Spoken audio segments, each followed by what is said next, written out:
All right, wonderful people, welcome back to this wonderful channel where they bring you back to back update as see the hot. Plenty information dey my table as I dey talk to you now. Matter plenty, no long talk. Make I go straight to the point, and the matters wey be say na wetin carry me come here.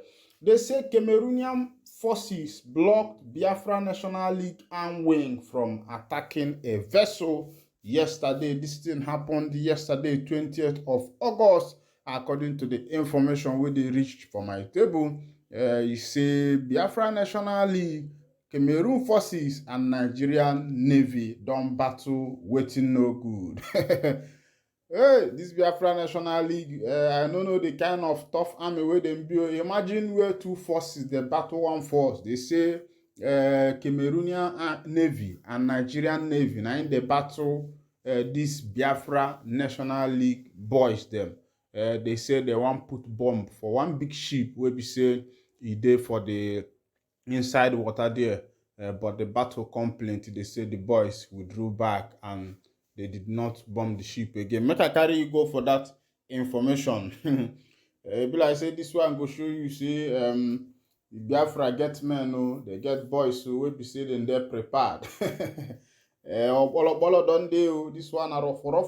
They say there are strong indications that Nigeria and Cameroonian forces yesterday warded off a gang of armed boys said to be the militant wing of Biafra Nation League when they attempted to drop explosive into a warship near Ikang, Abana, in the Bakassi Peninsula.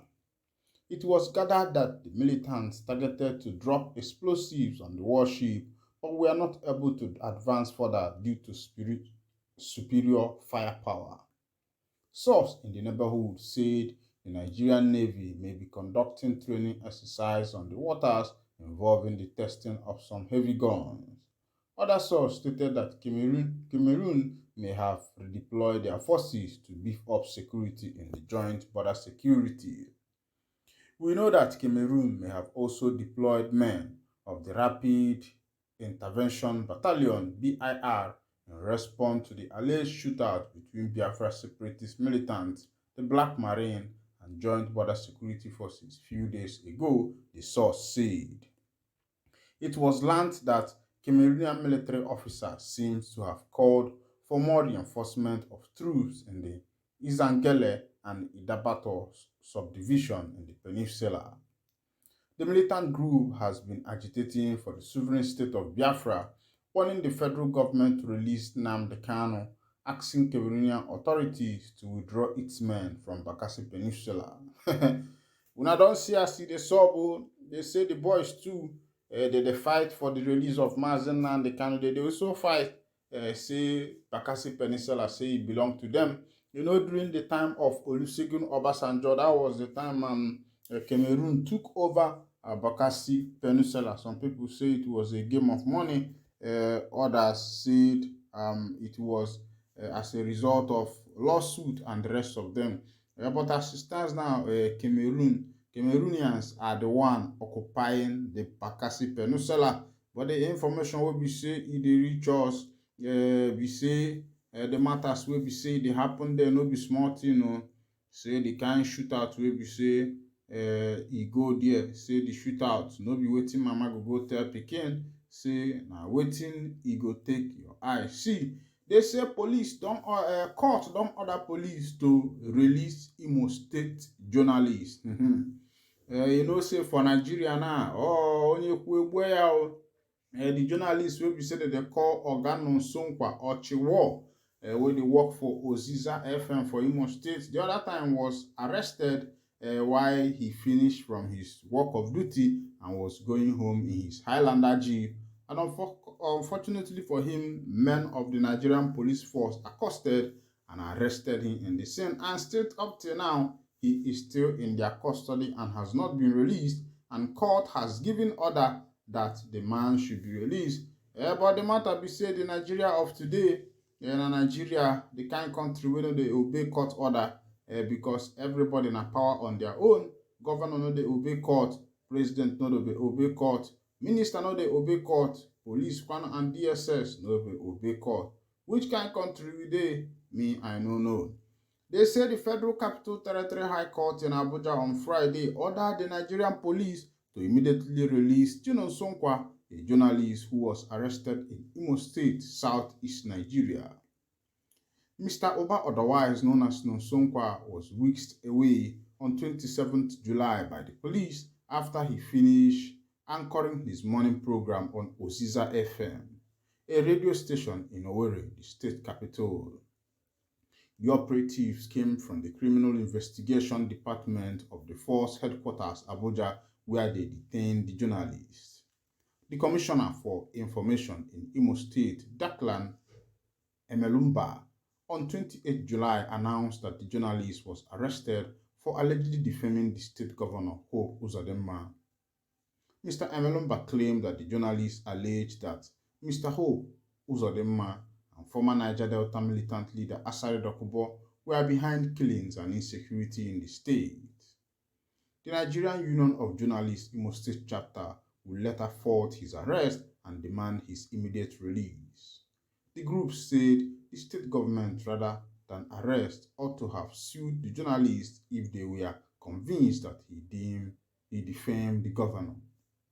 The police, after 3 weeks, arraigned the journalist at a federal high court in Abuja on 2-count charge on Wednesday, Premium Times reliably gathered. Mr. Oba was charged for allegedly making a false and defamatory video post on social media in June accusing Massacre Uzodinma and Dokubo of killing Mr. Uzodinma and Dokubo of killing 100 youth and also burning houses in Imo with the intention to instigate residents of the state and Igbos against the governor. The police told the court that the offense was contrary and punishable under Section 24 Bracket A, Bracket 1, Bracket B of the Cybercrime Prohibition Act. The journalist was also charged for allegedly making the social media post with the intention to bully, threaten, or harass Mr. Uzodinma over the accusation that the governor and Mr. Dokubo carried out the killings. The police also say the offense contravenes Section 24 Bracket 2 Bracket A and punishable under Section 24 Bracket 2 Bracket C of the same Act.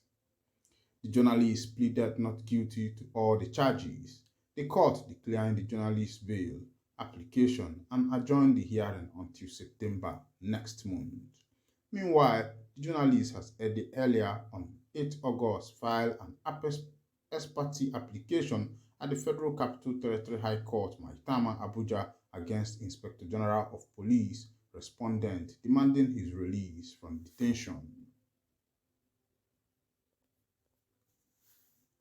In the ex parte motion marked M7128/2023, Mr. Oba asked the court to declare that the various acts of torture, harassment, assault, intimidation, and inhuman treatment meted on him by the police through the instigation of Governor Hope Uzodinma was unconstitutional and constitute a violation of his right in line with Section 34(1) of the Constitution. The journalist also asked the court to declare that his arrest and detention at the facility of the police at Area Command Maitama since 27 July at the instance of the governor, the complainant, was illegal and violation of his fundamental human rights. He sought for an order of the court granting him bail and to be released forthwith from the police detention, as well as an order directing the police to produce him before the court in the event of their failure to release him within 24 hours. He further asked the court to grant an order of perpetual injunction restraining the police or their representative from further harassing, intimidating, arresting, and detaining him on the same subject matter.